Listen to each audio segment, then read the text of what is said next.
afternoon. Thank you for taking time out of your day to join us for what I believe is going to be very informational learning experience here on artificial intelligence.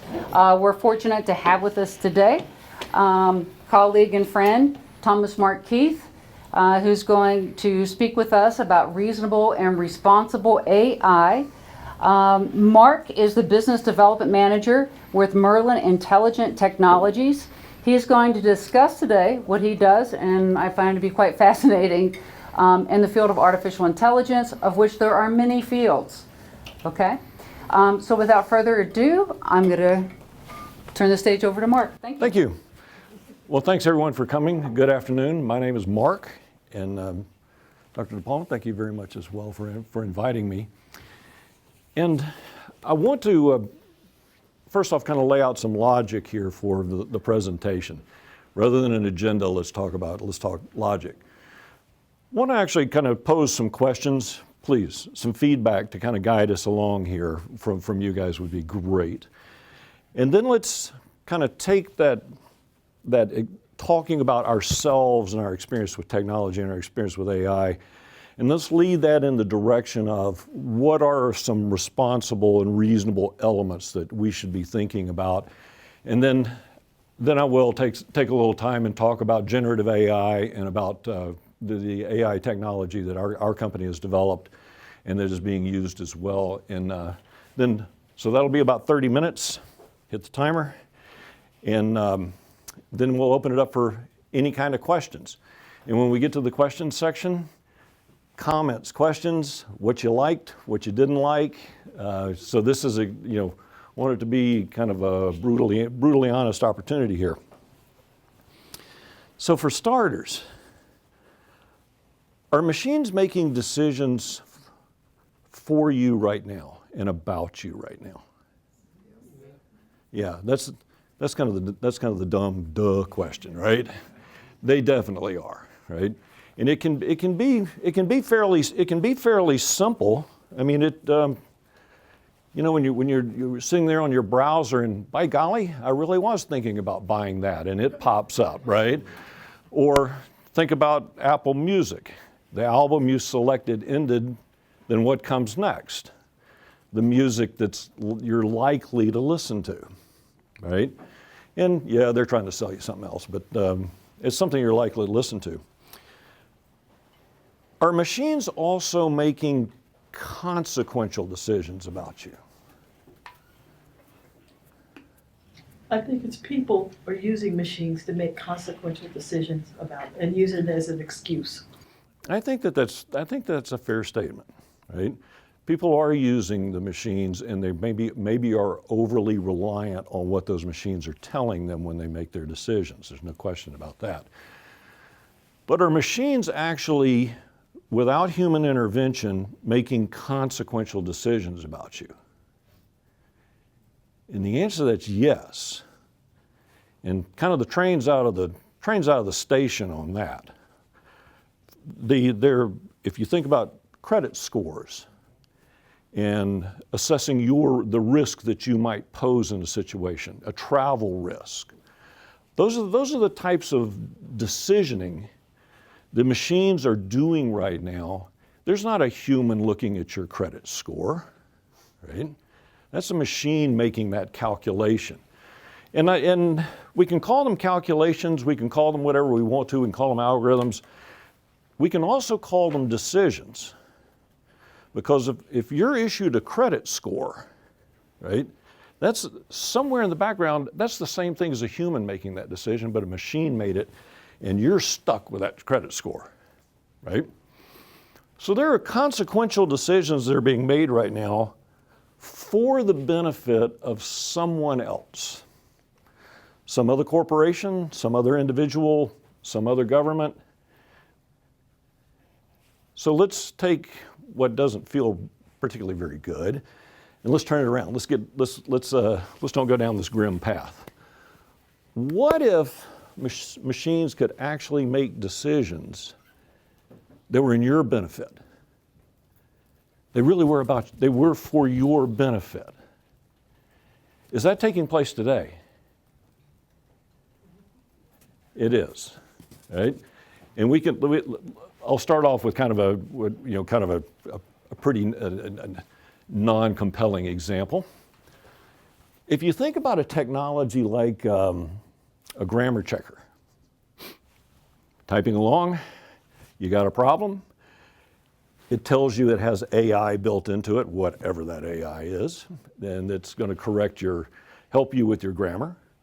Then that technology, what's important about that technology, is built for you, right? It's supposed to help you, right? It's not trying to help somebody else, right? They may be gathering data about you in the background, but we'll ignore that for a second. It's really supposed to help you. And if you've got writer's block and that paper's due in 2 days and I've got to figure out, I can't get off the ground writing this, go to ChatGPT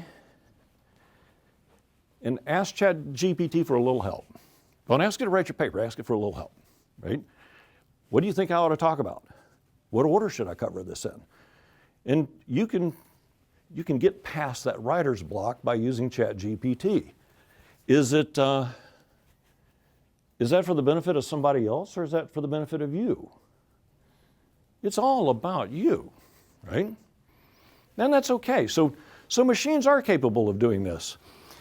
Let's go a little further. Let's get a little more consequential. You got a bad cough. You're not feeling great. You're really run down.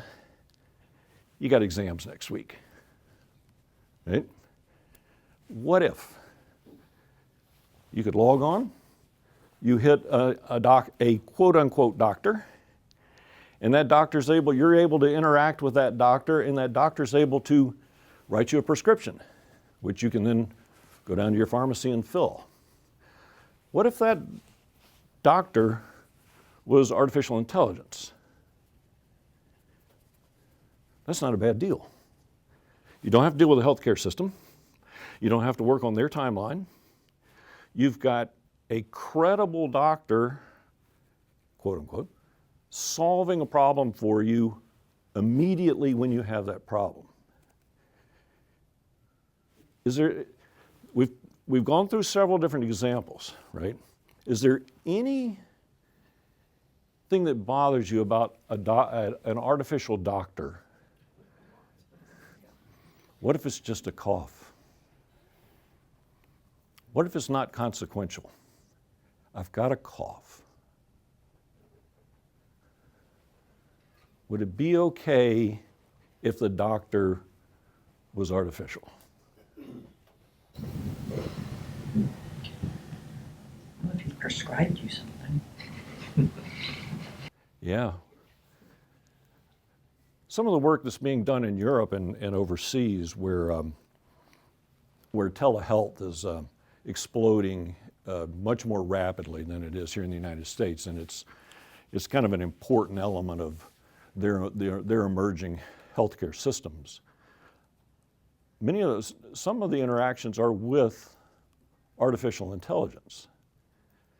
Now we're going to get to another example here in just a second, and or maybe we jump to it.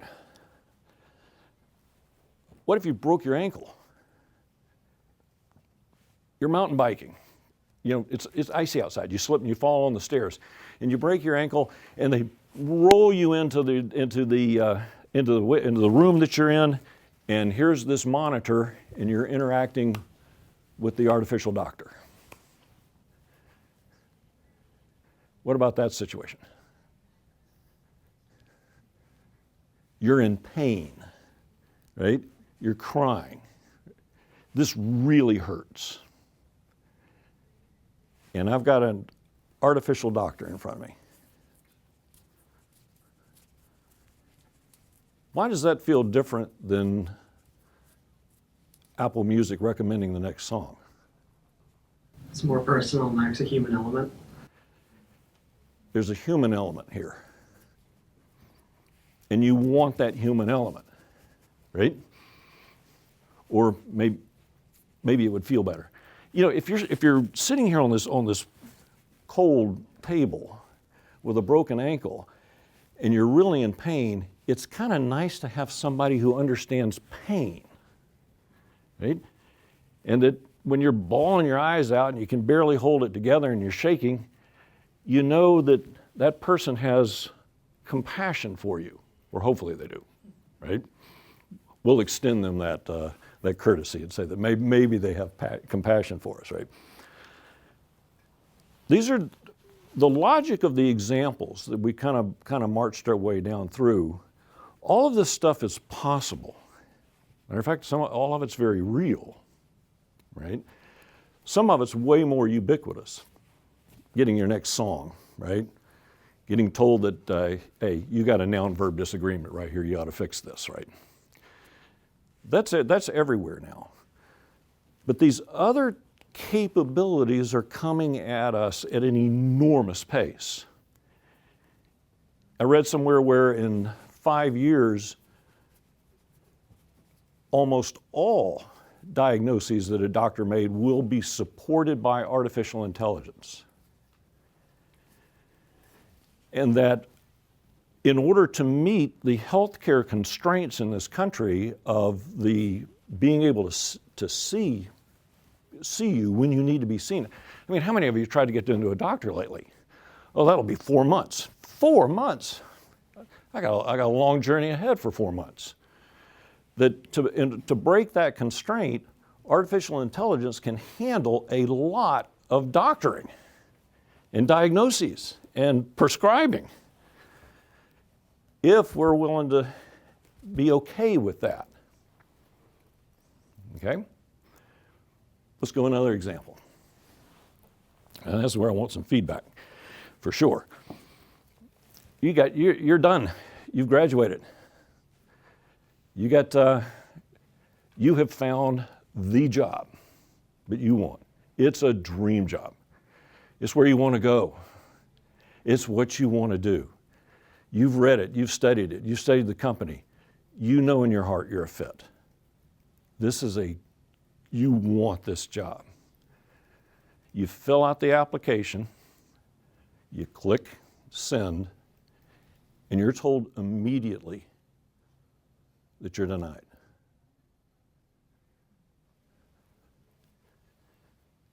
How does that feel? Feels better than what actually happens when you send off 300 resumes and hear literally nothing. Okay, I'll grant that. I will grant that. Particularly with the disclaimer they put at the bottom, please, if you're going to be, if we're not going to hire you, you're not going to hear back from us, right? So those are the ones I really liked. But how does it make you feel if your rejection was instantaneous, sometimes beneficial, but I was trying to set up the situation on this one, you really want to be considered for this job, right?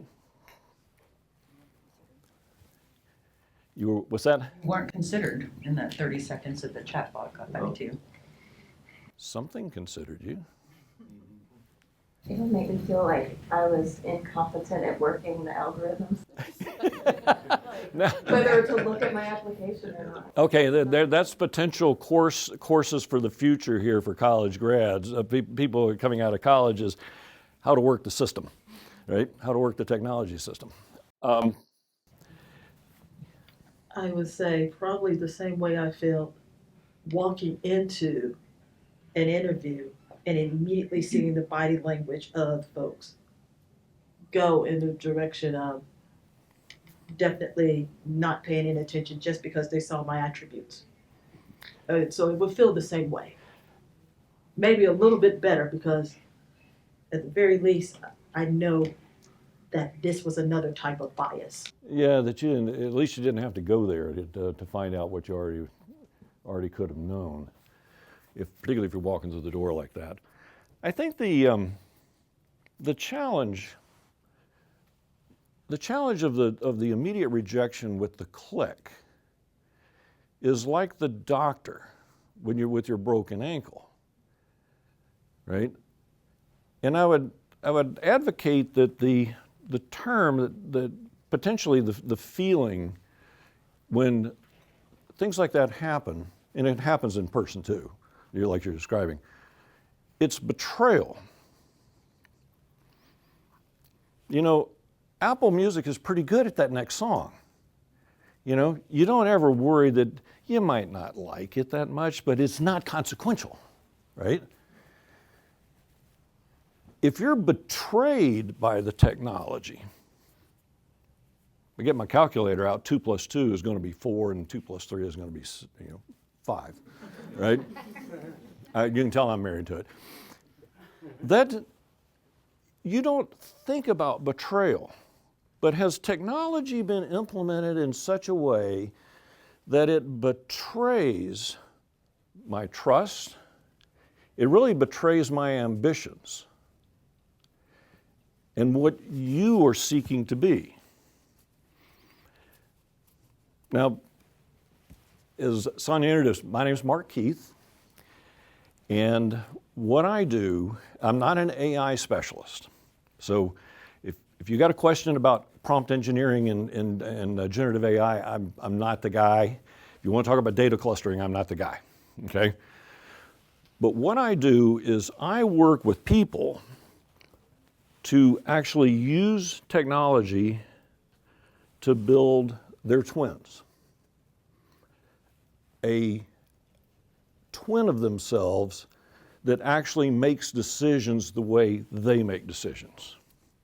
So we can build a twin of you, if you're any good at any decisions. I have to poke at somebody, right? The technology, the capability of building a twin is kind of significant here. And I'll get to it in just a second. When it comes to, the questions that we were asking, why these things are significant, and why that path we went from the Apple Music down to betrayal by the technology, why that's important is that all of you guys, the journey ahead's all going to be AI. We have no choice, right?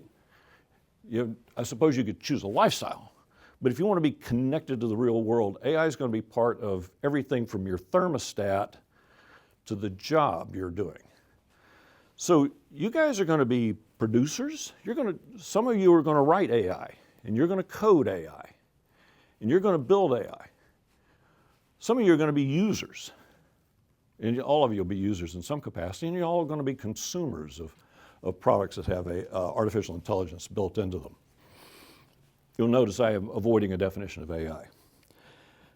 And more important than probably those three is that all of you guys are going to be managers and leaders. And you're going to have responsibilities for selecting artificial intelligence, for using artificial intelligence, for whatever purpose you're trying to achieve, for for-profit organizations, for nonprofit organizations, for whatever you're involved in, for your church, for your social media. AI is going to be a part of all of this. And there's some elements probably that should be on your mind as you're doing this. One of them, and by these elements, what are some things that should be on your mind when thinking about artificial intelligence from a standpoint of, is the decision making that it is making, and is the decision making that I am making regarding its use reasonable and responsible? And the first one you've probably already heard of. It's bias. Right? Is that fair? Bias in algorithms, bias in artificial intelligence. I want to challenge you to think about bias a little bit differently, though. Many times you hear a complaint about an artificial intelligence or a technology because it has an underlying or what appears to be an invisible bias. It might discriminate in some fashion. And you often also hear the term, we need to get the bias out of these algorithms. Good luck, right? Not in my lifetime, right? not in yours either. From a standpoint of bias, since we all have bias, and matter of fact, the fact that the Apple Music recommended this song over here in this genre and never recommends any music over here in this genre knows your bias, right? So throw out bias as being a negative word. But what is an important element in decision-making, your decision-making and the decision-making that the technology is doing as well, is that the bias is transparent, that you control that bias, and that how you handle that bias is a policy decision on your part. How do I want the technology to behave? Unbiased? No. No, you don't, right? If you think about the difference in how cultures treat women, AI designed in one of those situations is going to be maybe different than another because of what that AI has been designed to do. You want to know what that bias is in that particular case. Another important element is ethics. And again, the example between the two countries is a good example. Is my technology behaving in an ethical manner? And am I implementing that technology in an ethical manner? That's another important decision element when you think about what your role is going to be with this technology, as casual as a consumer or all the way up to a leadership position. If I'm talking to a doctor, an artificial intelligence doctor, the other thing I want it to have is empathy. I want it to know what it's like to be in pain and to be upset if I've broken my ankle, which I did, unfortunately. Transparency. Transparency is a fourth element. You want to be able to see into the technology. You want to be able to see what's going into that technology. You want to be able to see what that technology is producing and how it's producing it. And you also want to be transparent in the decision-making around the use of that technology, your own decision-making. So I think one of the really cool things about the elements I'm going through, and guys, there's tons of other technical elements. I don't want to get into the technical side of it. I've selected these because, and I keep harping on it here, these are the elements of consideration for reasonable and responsible use of the technology and the expectation of the technology itself. They line up, they map. They're one-to-one mapping here. The other two, which are important here, I think with respect to machines that think about us, they think for us, they think like us, and we're going to get to that in a second, is accountability. The technology should have some entity tied to it who is accountable for its behavior. We can't let that one slip away. We can't let the technology run amok without a institutional or personal accountability and liability associated with the technology. If that's unclear, it's probably very dangerous. And the last one is the concept, which kind of goes back to a lot of what we were talking about with some of our examples, is trustworthiness. You want your technology to be trustworthy, right? I trust my calculator. 2 + 3, I got it, it's 5. That I understand. And when my calculator does not produce the number it was supposed to produce, it doesn't challenge my trust in the calculator. I know I've got a broken calculator, I'll go get another one. But what about a sophisticated artificial intelligence system that is in place in your, let's say it's in place in your work, and it's operating in the background? You'll never know if it's broken. So this element of trust is not a whole lot different than kind of the element of trust. I'm hearing a lot of real human focus. The element of trust that we establish in another human, right, through various mechanisms, right, through the various our psychologies. But we have to have technologies that also are the same. I'll take that prescription for the cough because I trust it, right? I don't want to talk to the monitor about my ankle, right? Because I'm deeply distrustful that I'm going to get what I need out of that experience. You know, and obviously, I guess to some degree, these elements are in play. So let me just talk about 4 intelligent automation technologies. The first one is robotics process automation. Is the term familiar? Okay. I'll just take an example of one. Document extraction. It's pretty boring, right? They're boring to implement. They look at documents. The technology looks at documents and it can extract information from the document. It can determine that the person failed to sign it, right? It can pull out information from that document.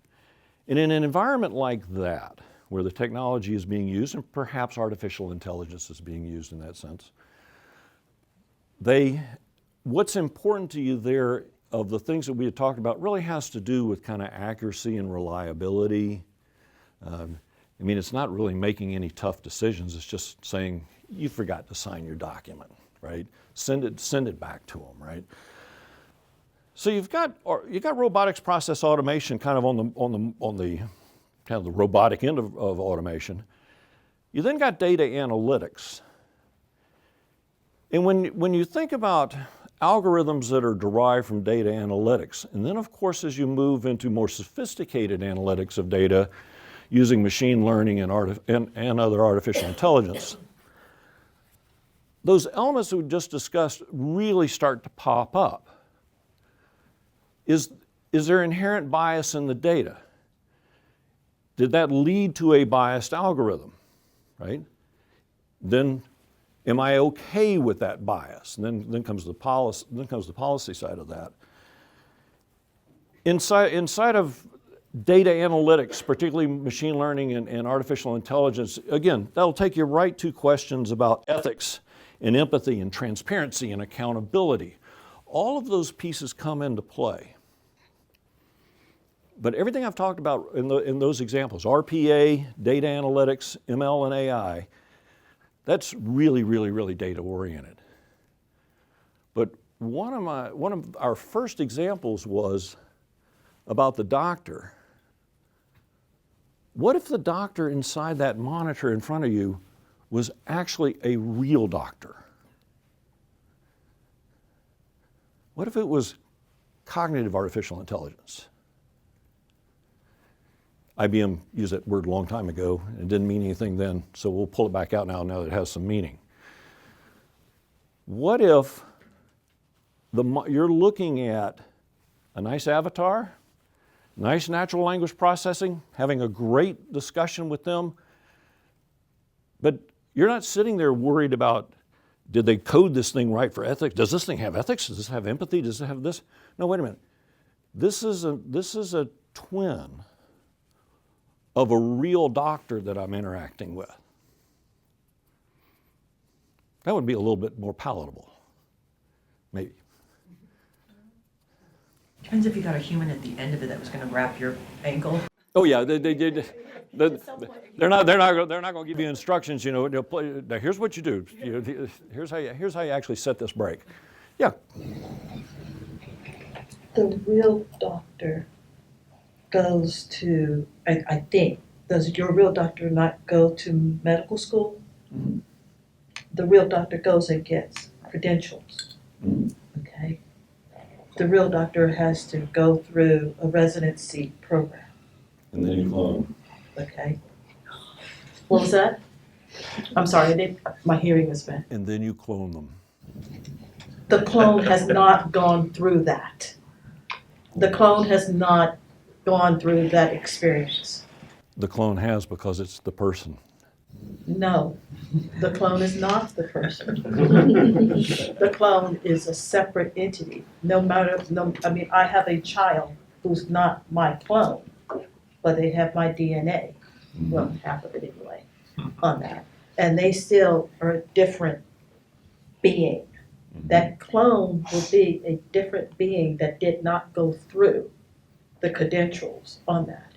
And that's even what I'm saying is an imperfect example, because the clone is being created by people, and I could be one of those people, and I don't have those credentials. I think your argument is good, right? But I want perfect. I like it too. The caveat, though, the way I want to modify what you said is that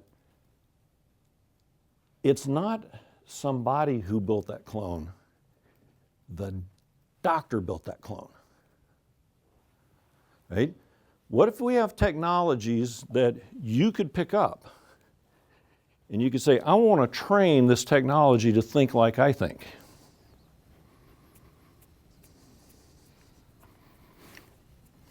Which we can, right? Two simple examples.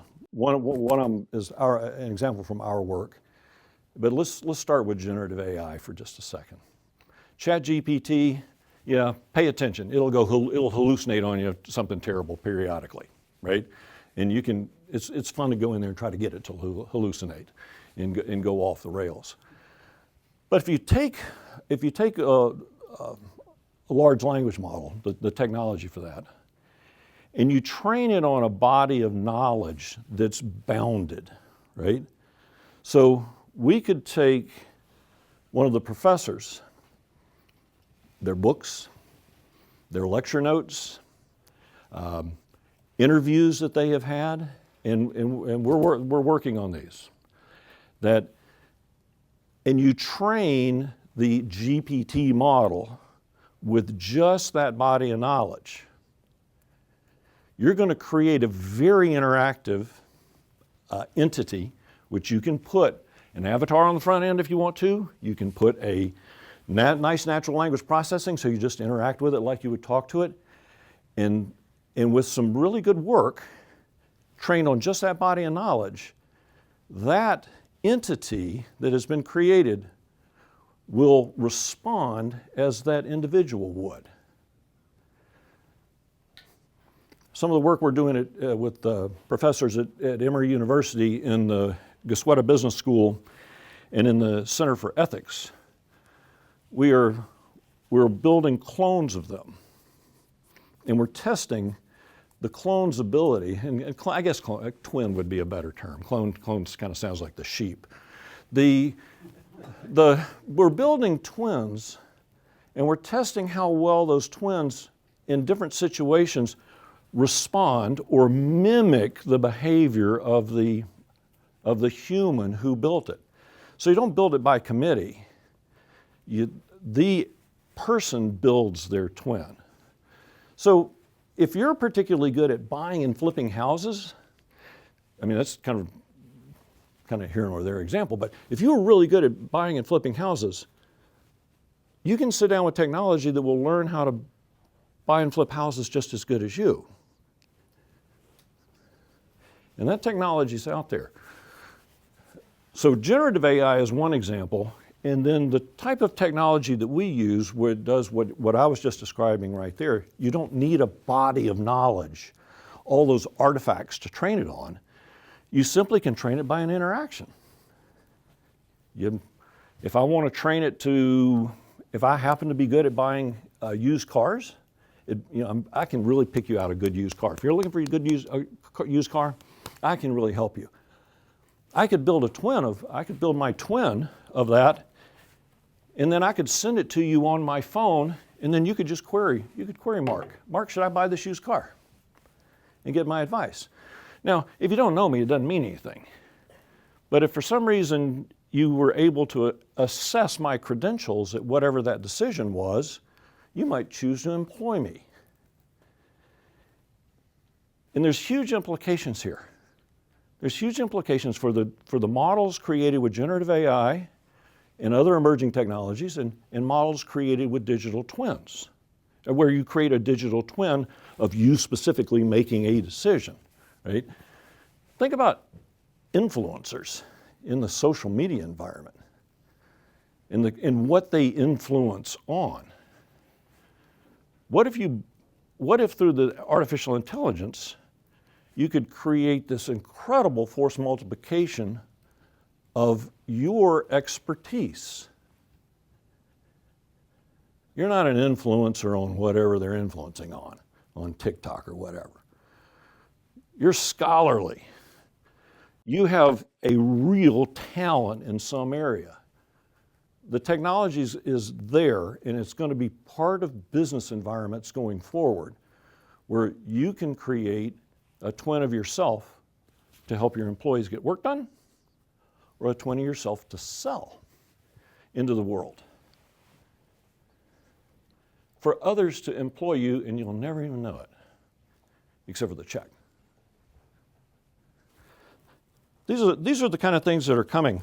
We are doing work ourselves. Some of the work I've done is in the healthcare space. When and when not to prescribe GLP-1 drugs, the diabetes drugs, the weight loss drugs, right? In the situations where that should not be done. And there's huge implications for creating this type of portable intelligence, this accessible intelligence, the doctor, the real doctor, in the third world, and in areas where healthcare is so incredibly deficient, and perhaps even in our own first world of being able to get us in to see a doctor a whole lot quicker, because it's an artificial, it is a twin of that doctor. There's implications in culture. I just mentioned that a second ago, the influencing piece. There's implications in leadership. I know of a firm that is created, and this is actually in more of in the human resources behavioral science side. What they have done is they use generative AI. And so if you're a manager, and let's assume that you've got an employee who just isn't, I mean, they were doing great, and they've just started kind of going downhill. You need to go in and talk to them. You're the manager. You got to go. You got to talk to them, right? That's not an easy conversation. Suppose you don't know them very well. Suppose they haven't been around a lot. Suppose you inherited this employee when you took the job. You've got to now go through the door, sit down with that person and go, you're not hitting on it. You're not doing well, right? That's not an easy conversation. What this particular HR company has developed, this behavioral science company, I should say, is you can now sit down and say, I've got to go and talk to Sonia. Her performance has really dropped off on me. I don't know how to start this conversation. Can you help me? And it will go out and pull all the data it can find about her, crunch that data, and come back and say, well, I'll make this up, Sonia's an initiator. She's one of those folks who likes to jump in and take projects and run with them. The last 6 months, she's been assigned just get the job done work. It's no wonder it's dropped off. And this technology will now come back and give you actual scripts to start that conversation. But this technology then is tied to her specifically, her need and my need, and to create a win-win situation. What conversation do I have? How should I better manage her? How can we have a conversation, me not piss her off and leave, and cause her to leave, right? That's what the artificial intelligence can do, and that's a good example of it in kind of the HR and in management space. The technologies of the twinning technology also is used in trade security. And it has tremendous potential in military applications, and these may not be necessarily, really, they may not make you feel warm and cozy inside, but a lot of decisions that have to be made by humans in the heat of combat And in the small time frames we often have in combat situations or opportunities to neutralize threats, we run out of time. And we run out of time because humans have to make that decision. We've made the decision, humans have to make that decision. But there are opportunities in the military to actually use the twins of humans, making the human decision that you would have called and asked them about on the phone, greatly cutting down the time. And in trade security, being able to do a much better job of stopping the proliferation of components for weapons of mass destruction. So these are all areas that we've worked. And I bring that up because they're examples of what's coming. And I think the really cool thing is all of you guys are going to be very soon in positions where you will be using artificial intelligence, making decisions about other people using artificial intelligence, making decisions about other firms, what your firm's going to do, what product are you going to release, what marketing strategies should we have. All of those are going to be assisted by the AI. Those elements that the little flyover of the elements of reasonable and responsible decision making, bias and ethics and empathy and accountability and trustworthiness, all of those pieces, that's got to be rolling through your head. It's got to be rolling through your head as you are evaluating technology and evaluating your decision around technology. And I've gone over time, so I'm going to just stop and ask for thoughts. If you got a question, if you didn't like what I said, if you like what I said, anything that's on your mind, let's go. Question. Earlier you were talking about making like twins of people. I was curious if you train AI on like a professor or a doctor's body of knowledge with an end goal of being very knowledgeable on a certain subject or area of expertise, how is that going to affect job security for people? If you build it on somebody else's body of knowledge, you needed that person to build that body of knowledge, right? The opportunity in the example that you're talking about is the opportunity to scale the impact that individual, that particular individual, not humans in general, experts in general on that subject, but that particular human has, right? That's what the opportunity is right there. Now, on the side where you create a twin of somebody, you're really good at making hiring decisions. I think I'm going to clone you and fire you, right? And then I'll use your twin to do all my decision making, right? That's kind of the gut, that can really kind of get down in your gut. Part of the beauty of letting a technology, and particularly a sophisticated one like artificial intelligence, make a lot of the decisions for you, as long as they're your decision, is that you can then spend your time on the more difficult hiring situations. If it does 90% of your work, right, it can't do 100% of your work because there's always, you do the old bell curve, there's always outliers on either side of it, right? Those will probably always need human touch and human consideration. If you as a human could spend your time doing the work that really needs to be done and letting AI do the work in the middle, you can get a lot done. Other questions? What about aspects of humans like our ability to change and learn things? Like, are we constantly updating our twin? Or like, what if we die? Does our twin keep making decisions for us? Interestingly enough, I've worked with some folks who have, unfortunately, their twin is what's left of them from an intellectual perspective. And with the beauty of humans is that we are so good contextually, right? In context. If I'm trying to make a decision because I'm the court psychologist, and I'm trying to make a decision whether this individual is competent to stand trial, my understanding of the context in which that particular individual who's been charged is competent or not is extremely important in that decision. So we can contextualize it, and then better than that, we can change when the context changes, right? We either get smarter, which I hope we do, or we learn how to get smarter in those particular situations. If your artificial intelligence freezes, or your technology freezes intellect in time, then exactly what you're talking about is necessary. It would have to be updated, right? And so the machine learning techniques, the techniques for continually evaluating decision making against its outcome, there's lots of things you can do technically to do that. As well as if you literally, let's go back to the house flipping example, right? She's now changed her mind. She's got new things she thinks about when she flips houses. She just goes in and builds another twin, retires her old one, right? That answer the question? So with this technology, it would take people to interact with that twin.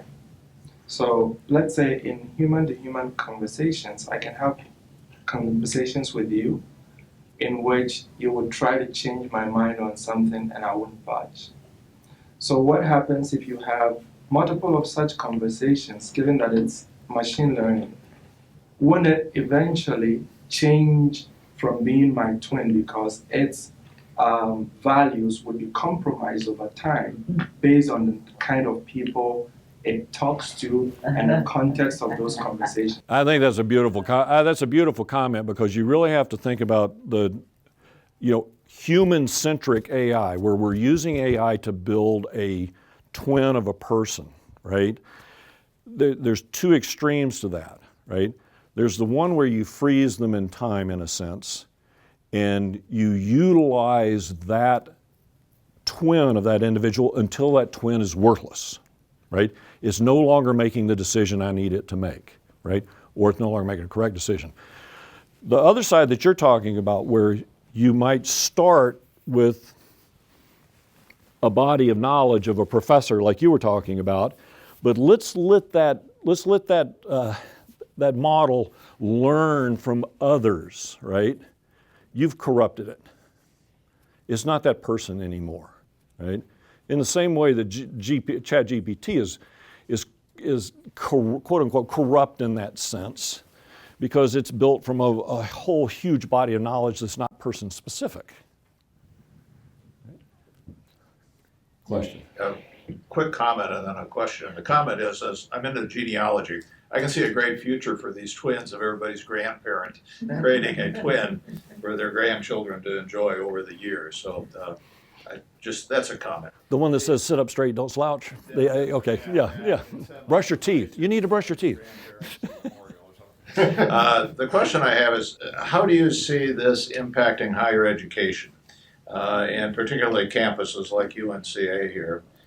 I came out of Michigan State University, and they would often have these huge lecture halls, and then they would break into smaller subsections taught by TAs, and that hit me as an obvious use of this sort of technology. But how do you see it impacting campuses? Fairly powerfully in a couple of ways. One of them, we're doing some work at Emory in this, and that is that we use the artificial intelligence to actually unpack how an expert in the field thinks about a particular decision. And so you can take an ethical decision, and let's take something kind of that's really quite important, but we don't think about it hardly at all, and that's information asymmetry. I go and visit my financial advisor. He knows things I don't know about my finances and what's best for me, right? We have an information asymmetry. What's the ethical dilemma right there? The ethical dilemma is, on his side, what does he need to? What does he have a duty to share with me if he knows more than I do about what's best for my finances, right? So we can unpack a complex decision like that, right? A very sophisticated, very subjective, with ethics and everything inside of it. We can unpack that decision And when you unpack it and it's transparent, see, that's why that element of transparency is so important. You then can tell the students, this decision is made by this expert over here who happens to be a respected person in their field. And here are the elements inside of that decision. Here's how they relate to one another. Can you teach yourself to do that? And I'll give you a really good example. We did one where the decision was, should my nonprofit organization decline this gift? Right? Every nonprofit faces that problem, right? Somebody wants to give them a gift and they really shouldn't take it, right? They really shouldn't. This is not the right thing. Compromise of values, reputational damage. It's coming from somebody who wants something from the deal, right? All of those things play in there. But it's not that easy a decision. If you're the head of a nonprofit organization, you're trying to serve your clientele. You run out of money, you're not going to be able to do anything. It creates a very difficult situation. We unpacked that decision. And what was fun about it was I then tried to train my model on it and found out I was horrendously unethical, right? Because I made all of my decisions on money. Do we have the money to do this? Do we have the money to do this? Do we have the money to do this? You know, is it going to violate our principles? Well, we'll get around to fixing that later, right? But what I learned in the process was, how do I actually tear down my cognitive infrastructure, right? My bias, and actually rebuild that bias in such a way that I can mimic that decision, then I'm making a more ethical decision, and it's forcing me to learn how to do it. So that's one way. The other way, I think, is in publications. I am looking forward to the day when every book you get that you read, you're just not reading it. You can actually interact with the author. Use generative AI. So you're reading along in the book and go, I don't get this.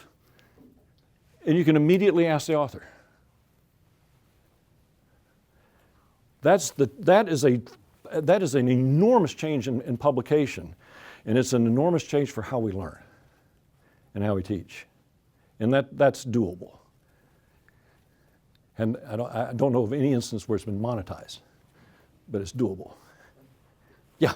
Yeah, so the digital divide is already like a huge issue, and so I'm interested on your perspective if you think that creating AI twins will be accessible and equitable for everyone, especially when it comes to considering like the bias. So like whose perspective is going to be shared and heard and ultimately duplicated? I had an opportunity to give a talk on the digital divide. I was invited to a conference in rural South Georgia on it in 1982. We're no further along. You know, and I think the challenge has gotten much worse. It's not only about broadband and whether we can get broadband to it. Back then it was, do they have computers or not, right? I mean, we barely had anybody hooked up to modems, right? Now it's about broadband access. It's about internet access. And you can already see it and feel it because there's a lot of things that you do in life that you have no other choice but to do them online, right? Try banking, right? You can still bank in a box, in a brick box, right? But I'd so much rather do it online. It goes so much better, right? The pace at which I think the technologies are going to impact us and our devices and what we do as workers is going to create an even more difficult situation. It is, and that the solution is not to stop it, right? There's a lot of benefit to come from all of this. There are a lot of challenges that we're going to face. There's going to be wrongful uses of this. Your avatars or your robocalls that mimic a politician that is not really them, etc. But I think for those who are at a disadvantage to access to it and a disadvantage to the experience that they have to have in youth in order to develop a competence to function in that environment is going to become even more extreme. It's not part of the not so pretty picture, I suppose. So there's not necessarily like a specific way to remedy that issue right now in your mind? I don't think our solutions are creative enough. You know, the solution to computers at the time, and now dating myself obviously on this, the solution to computers at that time was to buy them more computers, right? Well, no, that wasn't the solution because technology was changing rapidly during that time period. So about the time we buy them, remember 386s? About the time we bought them a 386, Apple's got out the little devices now, and then keep going, right? So probably my biggest fear with respect to the divide goes back to the competence, right? You can hand somebody a smartphone, are they using it well, right? And the answer to that is sometimes yeah, and a lot of times no, right? Thank you. Question? I guess my main concern with creating a twin myself would be, do I have the rights over my twin if I want to take that back from the company, or is it the company making the decisions for the twin? That can't be more spot on, okay? His comment is really, really significant, right? If I write a book and I go through a formal publishing process and it's got the little C in the front of it, it's my book, right? If I can rapidly create intellectual property from here, right? Who owns it? Right? Those questions they've not been reasonably answered at this point, right? And because many of these technologies are emerging so quickly, corporations they're legal, work with a big corporation's legal department. I mean, we're talking, I would use glacial as a metaphor, but that's not working anymore in this day and age. Suffice to say, they're slow, right? But if you're working for a corporation and you then go, well, gosh, my intellect is what keeps me in my job.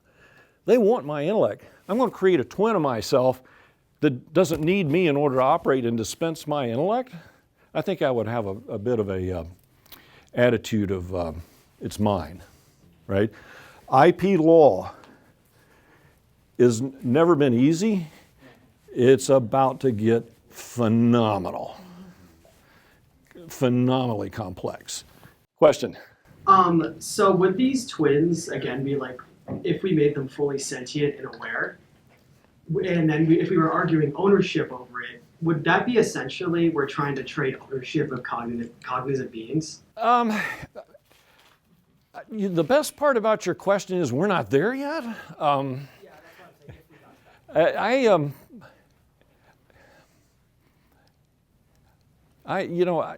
don't think I want to sit on that committee. I don't know. That's a moral and ethical question that is on the horizon, right? Very, very much so. You think about a definition for artificial intelligence, and you'll notice I haven't defined it. So let me give you what I think is a working definition of artificial intelligence, because most of what's out there that claims to be artificial intelligence is not, right? It's machine learning, and it's other types of technologies and companies are getting sued now for claiming, investors are suing them for claiming that they had AI, and it turns out it wasn't AI after all, right? And isn't it amazing how quickly everybody repackaged their stuff to have AI? I mean, it just happened overnight. I mean, my thermostat has AI, right? Was it going to talk to me? Definition of AI.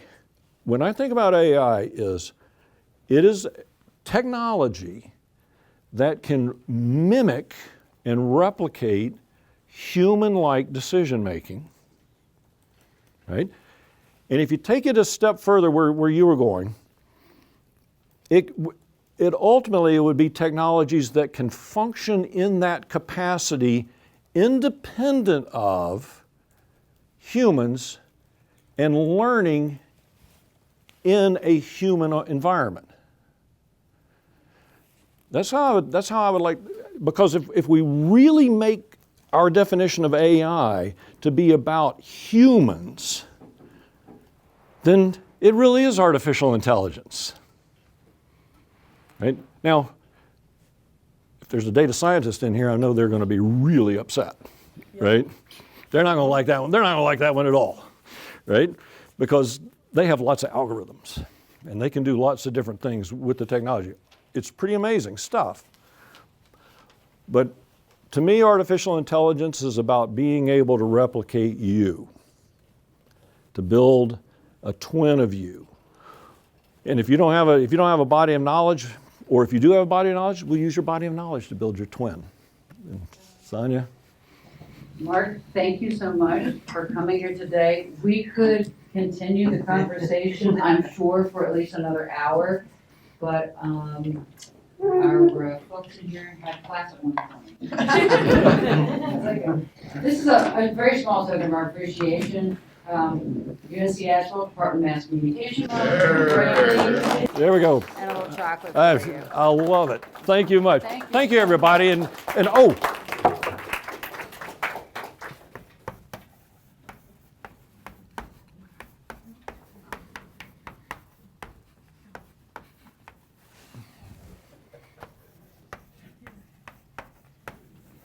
chalk. There's my email address. If you want to write to me, if you had any thoughts, any questions, anything you'd like to talk about, feel free. Be great. Thank you much.